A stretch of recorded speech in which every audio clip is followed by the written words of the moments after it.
friends, myself Deepak Gondalia. Welcome to the channel of Daya Patel C learning zone. यहाँ पे friends जो question है already दिया है. जो question is regarding to the speed and velocity. तो a particle travel first half of the total distance. Question लिखा है particle travels first half of the total distance with in the speed v1. मान लो कि total distance आप indicate कर रहे हो यहाँ पे, that is 2d. Total distance है 2d.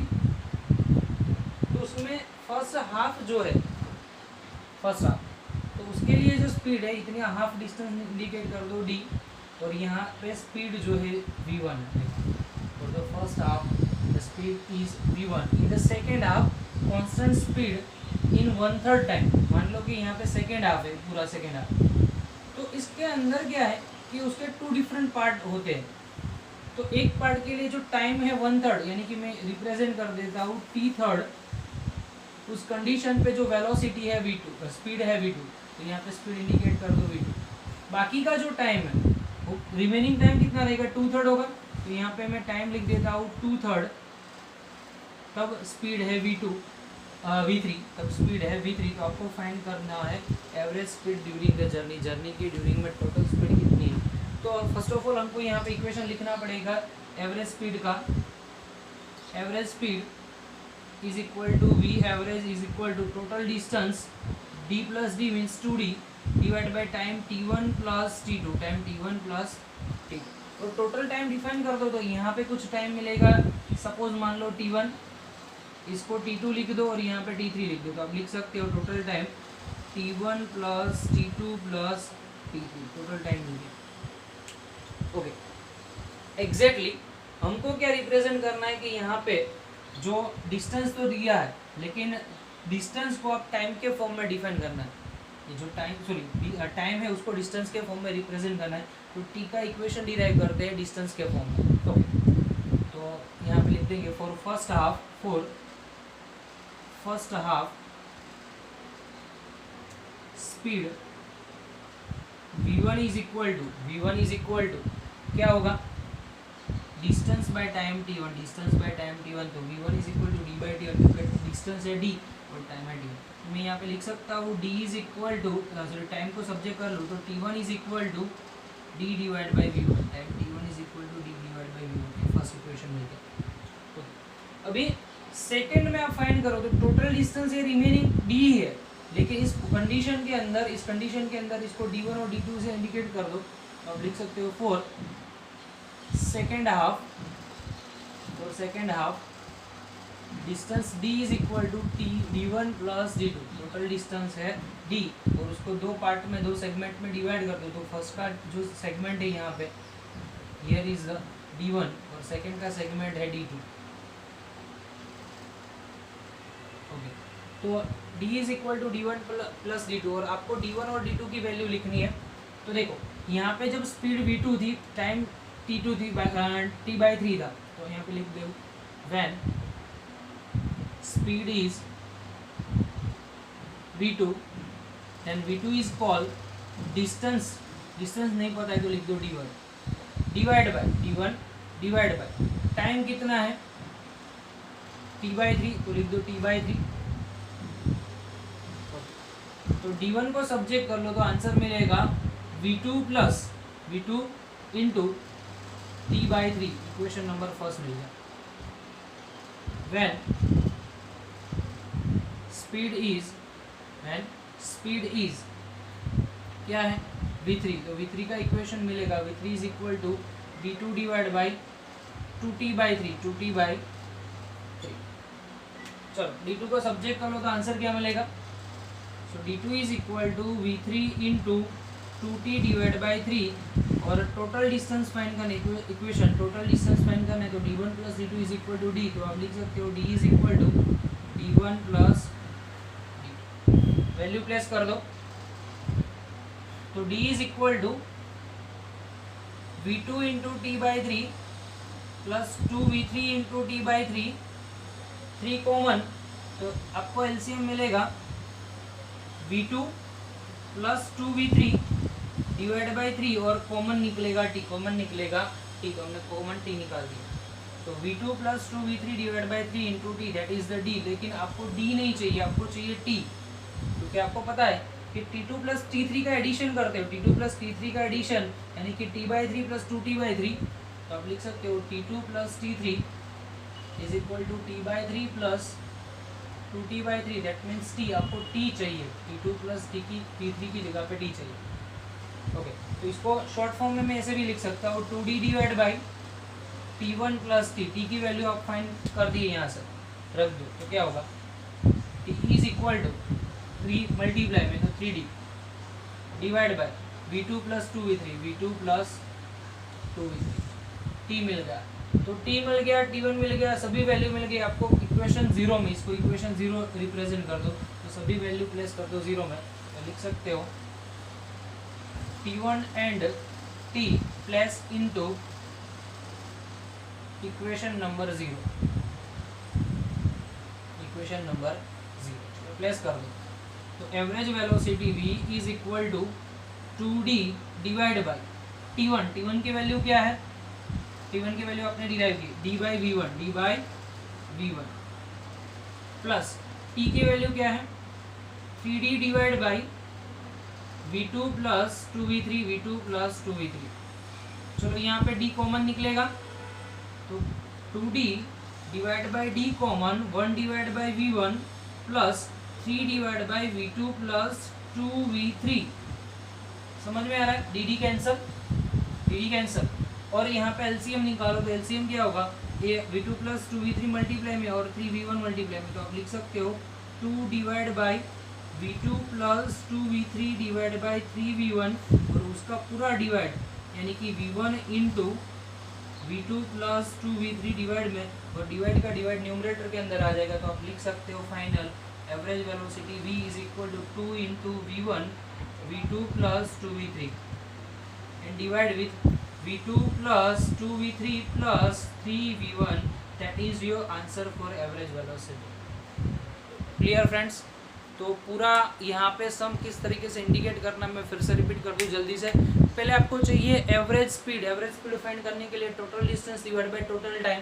हमारे पास 3 डिफरेंट सेगमेंट है, देखो यहाँ पे फर्स्ट सेगमेंट टोटल 2D का है, उसमें से फर्स्ट हाफ D का है, D के लिए स्पीड V1 है, लेकिन सेकेंड जो सेगमेंट था D का उसमें 2 टाइम इंटरवल है, समझना वहाँ पे 2 डिफरेंट टाइम इंटरवल है, तो टाइम इंटरवल हमने निकाल लिया फर्स्ट T1 का और सेकेंड T2 का, T2 और T3 का निकाल लिया, तो T2 की वैल्यू T/3 ऑलरेडी गिवन है और T3 की वैल्यू है 2T/3 वो भी गिवन है, तो हमने क्या किया कि इस पार्ट को सपोज डिस्टेंस D1 कंसिडर कर दिया और सेकेंड पार्ट को डिस्टेंस D2 कंसिडर कर दिया, तो ये remaining D distance is equal to D1 plus D2 होगा, और वहाँ पे हमने D1 की वैल्यू फाइंड की, D2 की वैल्यू फाइंड की, डिस्टेंस फाइंड करने के लिए है स्पीड इनटू टाइम, तो speed into time speed V2 है और टाइम T/3 है, सेकंड के अंदर स्पीड है V3 और टाइम है 2T/3, तो D1 प्लस D2 मिल गया। इस इक्वेशन से हमने T सब्जेक्ट कर लिया और जो यहाँ पे T1 और T2 की वैल्यू है, T1 और T की वैल्यू है हमने प्लेस कर दी, तो आपका पूरा एवरेज वेलोसिटी का इक्वेशन, एवरेज स्पीड का इक्वेशन मिल जाएगा। क्लियर? तो जल्दी से नोट कर लो, स्क्रीनशॉट निकाल लो, आगे बात करेंगे। तो आगे फ्रेंड्स जो भी इक्वेशन है वो इक्वेशन के बारे में हम पढ़ेंगे। तो फर्स्ट ऑफ ऑल हम यहाँ पे देख ले तो इक्वेशन कौन कौन से है।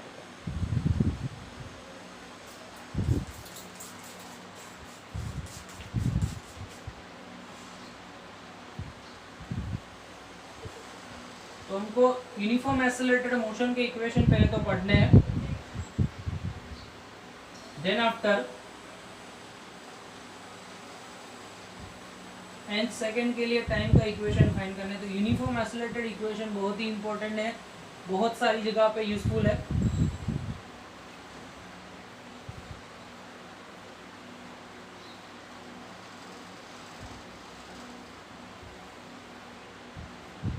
चलो लिख देता हूँ यहाँ पे equation for uniform accelerated motion.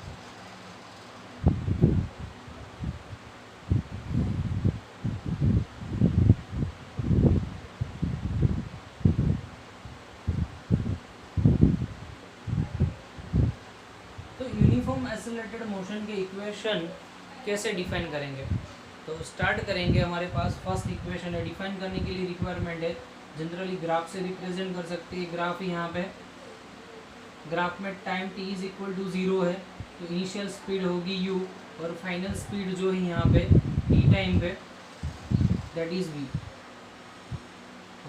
तो जनरली फर्स्ट इक्वेशन आपको आएगा v is equal to u plus A T. बहुत सारी जगह पे इक्वेशन कुछ इस तरीके से भी है कि v is equal to V zero plus A T. Here u और v zero is equal to initial velocity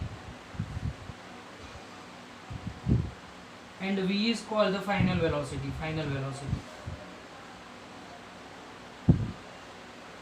a for acceleration and t for time। okay, first equation। second equation friends, x is equal to v0 t plus half at square, otherwise दूसरा equation ऐसे भी लिख सकते हैं ut plus half at square। Same वही है, x है distance displacement in T time, पूरा डिस्प्लेसमेंट फाइंड करना है in T time. So x is the displacement, u और v0 is the initial velocity and t is the time and a for acceleration. And last one equation है v square minus v0 square is equal to 2ax। Otherwise v square minus u square is equal to 2ax। कोई भी equation लिख सकते हो, कोई changes नहीं है, कोई प्रॉब्लम भी नहीं है। तो final velocity square minus initial velocity square is equal to 2 into A into. Okay, तो यहाँ पे एक्सेलरेशन कांस्टेंट है। फर्स्ट थिंग याद रखने की, हियर एक्सेलरेशन इज कांस्टेंट। दूसरी चीज है कि ये पूरा जो इक्वेशन मिला आपको मिलता है कि यहाँ पे डिस्प्लेसमेंट मिल रहा है, टोटल टाइम के अंदर फाइंड करना है। सपोज क्वेश्चन थोड़ा सा चेंज करके, मतलब थोड़ा सा ट्विस्ट करके ऐसे भी डिफाइन कर सकते हैं कि find distance in nth second, otherwise displacement in nth second. तो नेक्स्ट क्वेश्चन के बारे में हम पढ़ते हैं यहाँ पे। Find displacement in nth second. समझना यहाँ पे nth सेकेंड का मतलब क्या हो रहा है कि आपको n सेकेंड में बोला है, सिर्फ n second, not nth second. तो टोटल डिस्टेंस यहाँ पे स्टार्ट करेंगे 0 से लेके यहाँ तक का जो डिस्टेंस था दैट इज xn था। ये पूरा डिस्प्लेसमेंट यहाँ से लेके था xn, मतलब आपके पास 10 मिनट है, तो 10 मिनट के अंदर ऑब्जेक्ट कितना डिस्टेंस कवर कर रहा है। लेकिन आपको ओनली और 10th मिनट पे ही, लास्ट जो मिनट है, लास्ट सेकंड है, तो लास्ट सेकंड में कितना डिस्टेंस कैलकुलेट किया वही फाइंड करना। तो देन आफ्टर क्या है कि उसके आगे एक टाइम होगा xn-1 टाइम, n-1 टाइम है, तो उस कंडीशन पे ऑब्जेक्ट ने यहाँ तक डिस्प्लेसमेंट किया, मतलब 9वीं सेकंड है, 9 सेकंड के अंदर ऑब्जेक्ट यहाँ तक डिस्टेंस कर रहा है, डिस्प्लेसमेंट कर रहा है, और 10 सेकंड के यहाँ। तो 10th सेकंड का यानी कि लास्ट सेकंड का जो भी डिस्टेंस है, डिस्प्लेसमेंट है, वो इतना होगा, इतना। और उसको आप रिप्रेजेंट कैसे कर सकते हो? Total xn minus xn minus 1, xn minus xn minus 1।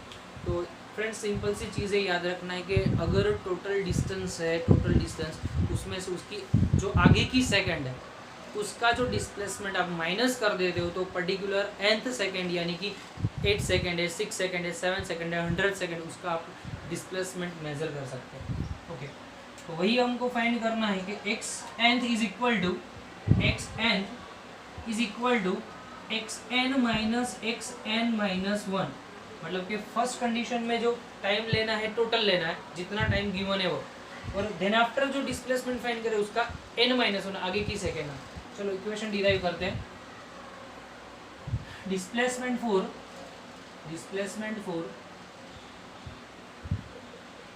t is equal to n time, t is equal to n second, यानी कि n सेकेंड में टोटल डिस्प्लेसमेंट कितना कवर किया। तो हमारे पास इक्वेशन है x is equal to ut plus half at square.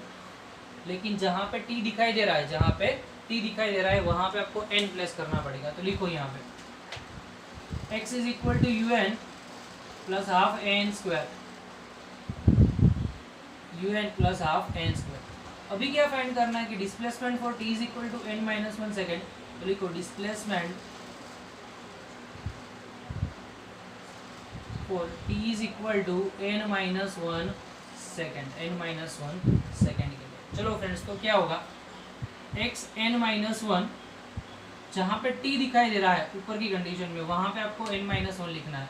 तो X N is equal to U into N minus one plus half A N minus one whole square, half A N minus half A into N minus one whole square. Okay, finalize आपको nth second का find करना है, तो X nth is equal to X N minus X N minus one, ये आपका equation बनेगा। चलो x N की वैल्यू लिखो, तो हमारे पास है U N plus half A N square, बीच में माइनस, पूरी यहाँ पे वैल्यू है, तो ये दोनों प्लस है, माइनस इंप्लीमेंट कर दो तो प्लस वाले टर्म माइनस में आ जाएंगे, एक्स एन माइनस वन की वैल्यू, तो minus U N minus one minus half A N minus one whole square. Clear, आ रहा है समझ में? देखो ये दोनों इक्वेशन में, यू वाले इक्वेशन में यू कॉमन निकालो, यू कॉमन, तो यहाँ पे बचता है एन, आगे माइनस और ब्रैकेट में एन माइनस वन है।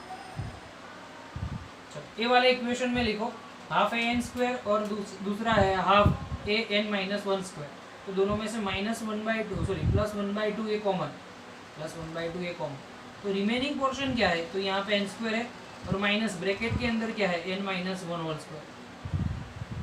ओके, एक्सपांशन करो, तो यू एन माइनस एन, क्योंकि माइनस अंदर implement, minus minus plus one, चलो एक खत्म, plus one by two A, otherwise A by two भी लिख दो, A by two in bracket of N square, इसको एक्सपांशन करो तो minus N square minus two N plus one, क्योंकि आपको पता है ए माइनस बी का whole square that is A square minus two A B plus B square, तो N square minus two N plus one, अंदर explain कर दो, minus minus cancel, तो minus N plus N cancel, U into one U plus A by two in bracket of N square minus implement minus N square, plus minus वाला term है plus हो जाएगा plus two N और minus minus plus minus minus minus one, N square cancel, तो सिर्फ बचा to N minus one, तो आप लिख सकते हो u plus A by two in bracket of two N minus one. तो फ्रेंड्स, अगर ऑब्जेक्ट जो है लास्ट सेकेंड है, कोई भी सेकेंड, थर्ड है, फोर्थ है, फिफ्थ है, उसके अंदर कितना डिस्टेंस कवर कर रहा है, तो आप लिख सकते हो total X nth is equal to U plus A by two into two N minus one. यहाँ पे आप डिस्टेंस इस तरीके से कैलकुलेट कर सकते हैं। क्लियर, जल्दी से नोट कर लो, ये पूरे जो इक्वेशन हमने कैसे डिराइव किए, उसके हम थियोरेटिकल कॉन्सेप्ट देख लिए, अभी एग्जाम्पल के बारे में बात करेंगे। स्क्रीनशॉट निकालो जल्दी से, और आपने अभी तक चैनल को सब्सक्राइब नहीं किया है तो जल्दी से जल्दी आप यूट्यूब के अंदर जाइए और चैनल को सब्सक्राइब कीजिए, और अपने फ्रेंड्स के साथ भी शेयर कर सकते हो।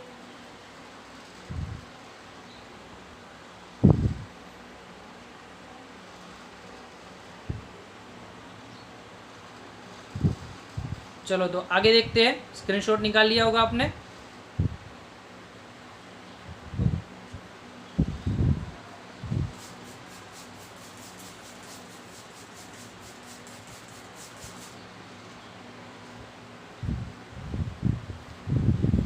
ग्राफ के बारे में थोड़ा पढ़ना है। Velocity opposite time graph,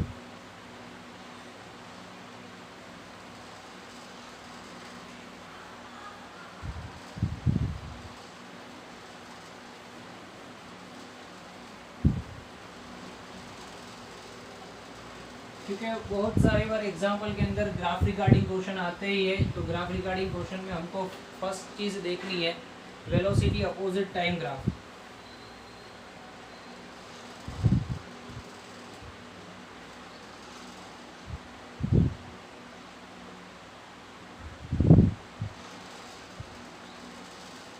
okay, तो देखते हैं वेलोसिटी अपोजिट टाइम ग्राफ क्या रिप्रेजेंट कर रहा है।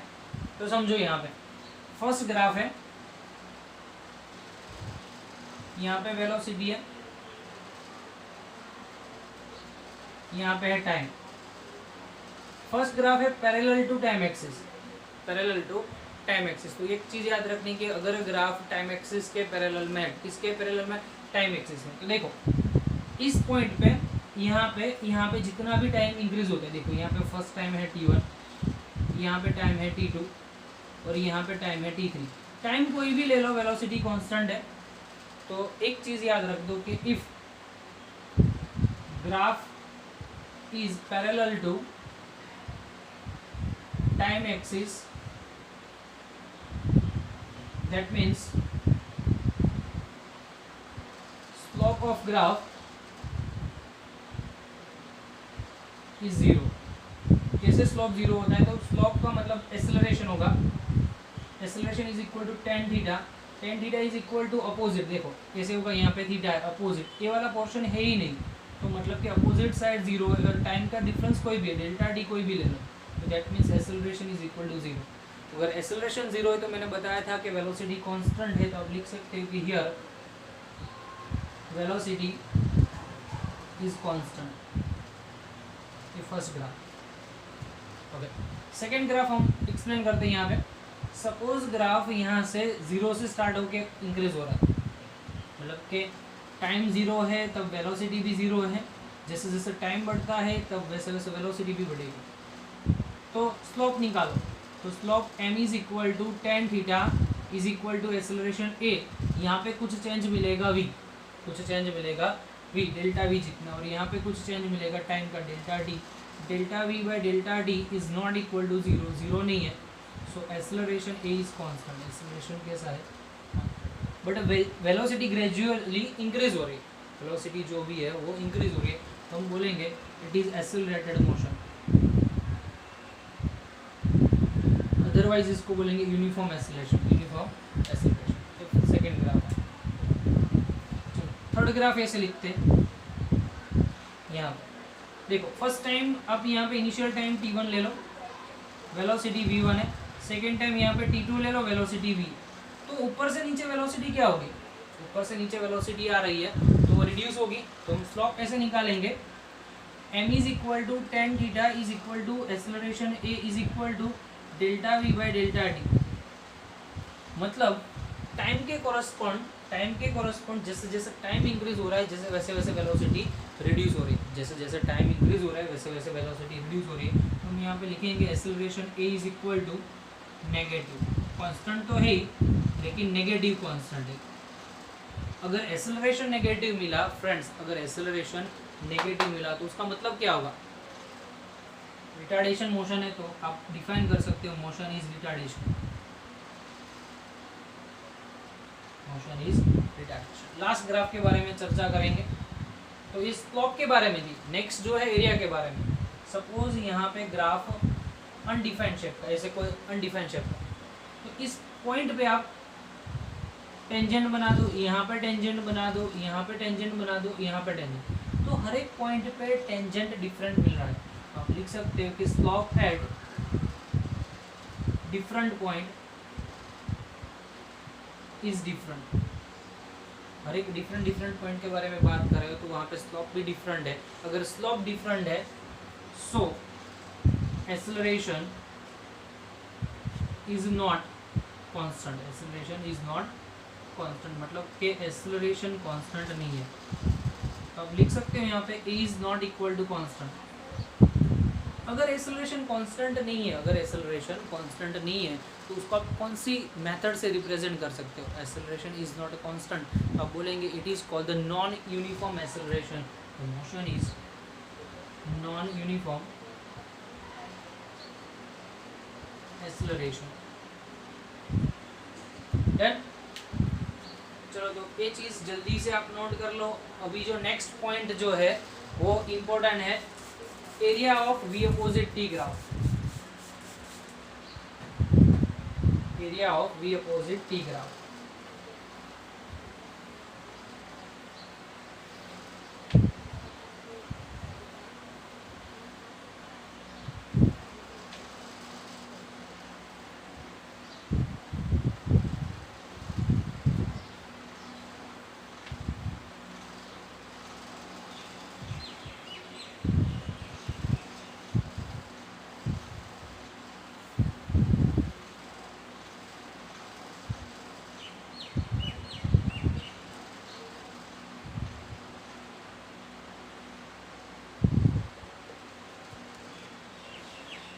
तो देखो यहाँ पे area of V opposite T graph जो है वो क्या इंडिकेट कर रहा है, तो सिंपल सी चीज़ है, आप समझ लो कि अगर यहाँ पे हम एरिया रिप्रेजेंट कर रहे हो तो it should be represent the distance and displacement. तो लिख दो यहाँ पे area of velocity opposite time graph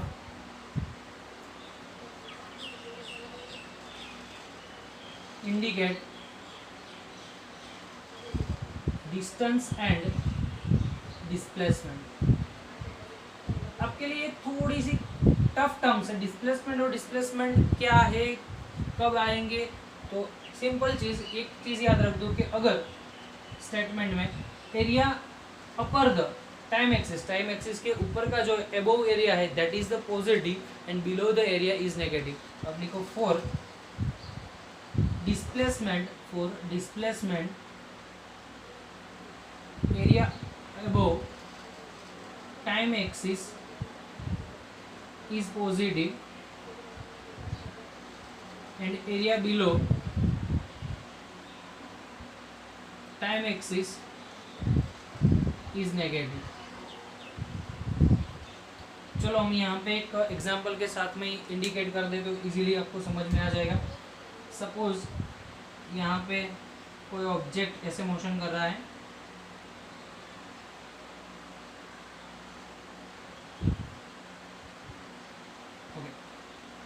तो here velocity v is equal to, velocity का ग्राफ है, यहाँ पे वैल्यू है 10, 0, 2, 3, 5, अगेन यहाँ पे 10, यहाँ पे भी 10 होगी वेलोसिटी, और टाइम है यहाँ पे 7, और यहाँ पे वेलोसिटी है -7। देखो हम डिस्प्लेसमेंट निकालने जा रहे हैं, तो डिस्प्लेसमेंट निकालना है तो ऊपर का एरिया पॉजिटिव लेना है और नीचे का एरिया नेगेटिव है। तो यहाँ पे देखो ट्राइंगल, ये ट्राइंगल, तो ट्राइंगल का एरिया क्या होगा, हाफ बेस इनटू एल्टीट्यूड, और यहाँ पे रेक्टेंगल टाइप का है तो लेंथ इनटू ब्रेथ। लेकिन नीचे जो डायग्राम है क्या है कि पूरा ट्राइंगल जैसा एक पार्ट है, यहाँ पे 2 to 3 टाइम के लिए ट्राइंगल जैसा पार्ट है, और यहाँ पे रेक्टेंगल जैसा पार्ट है, दोनों अलग अलग है। तो इन दोनों का एरिया सबट्रैक्ट करना है, ऊपर का एडिशन करना है। तो लिखो displacement is equal to triangle का एरिया, तो एरिया ऑफ ट्राइंगल, नाम क्या लिखते हैं, A B C D E F G H I J. तो फर्स्ट ट्राइंगल एबीसी है तो एरिया ऑफ एबीसी। सेकेंड देखो यहाँ पे नीचे है नेगेटिव में, तो माइनस एरिया ऑफ, डायरेक्ट लिख दो, एरिया ऑफ ट्राइंगल है सी डी, तो ट्राइंगल सी डी। अभी नीचे ही है तो माइनस रेक्टेंगल है, रेक्टेंगल, तो रेक्टेंगल कौन सा है, डी ई एफ जी, डी ई एफ जी, और ऊपर प्लस रेक्टेंगल है तो F H I J, F H I J. First के बारे में लिखते हैं 1/2 बेस, बेस कितना है देखो, इतना 0 से लेके 2, मल्टीप्लाई विथ एल्टीट्यूड, यहाँ पे एल्टीट्यूड बनेगा, तो ये कौन सा एल्टीट्यूड होगा, ये जितनी लेंथ है उतनी यहाँ पे, तो 10 है तो 10 लिख दो, माइनस सी डी का, तो half base, half base, base इतना ही है, देखो यहाँ 2 से लेके 3 यानी कि 1, एल्टीट्यूड है 10, तो आप लिख दो यहाँ पे 10। ऑलरेडी माइनस लिखा है तो माइनस की लिखने की ज़रूरत नहीं है, माइनस में है। अगेन रेक्टेंगल डी एफ का, ये नीचे है तो माइनस में, तो minus length into breadth, length कितनी है 3 से लेके 5 2, और ब्रेथ कितनी है तो आप लिख सकते हो 10, तो 2 into 10 plus F H I J, ऊपर है तो पॉजिटिव लेना है, पॉजिटिव लेने के लेंथ इंटू ब्रेथ, लेंथ होगी 2, देखो 5 से लेके 7 2, और ब्रेथ है 10, तो 20 प्लस 20 माइनस कैंसल, 2 2 कैंसल, 10 5 जा, सॉरी 2 5 जा 10, तो 10 माइनस 5, तो आंसर होगा 10 minus 5, that means displacement is 5, displacement is only 5, displacement मिल गया। अभी जो टर्म्स है डिस्टेंस के लिए, डिस्टेंस, तो area above the time axis and area below the time axis all are positive, यहाँ पे लिख दो for distance area above the time axis and below the time axis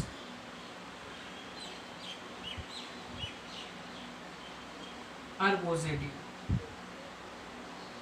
area above and below both are positive, दोनों को आप positive से ही indicate कर सकते हैं। तो देखो यहाँ पे हमने जो नेगेटिव लिया ना उसको भी पॉजिटिव लेना, तो क्या होगा, ट्राइंगल ऑफ ABC 1/2 बेस कितना है 2 × 10, वो प्लस देना। सेकेंड का नीचे माइनस लिया तो प्लस 1/2 1 × 10, वो भी पॉजिटिव। देखो इसका के नीचे रेक्टेंगल है उसका भी पॉजिटिव लेना है, तो 2 × 10 प्लस में, और लास्ट वाला भी है तो 2 × 10, हर एक चीज़ प्लस में। 2 कैंसल, यहाँ पे 10/2 5, तो 10 + 5 + 20 + 20 40 50 + 5 55, तो आपको जो आंसर मिलेगा डिस्प्लेसमेंट का ओनली 5 और डिस्टेंस का मिलेगा 55।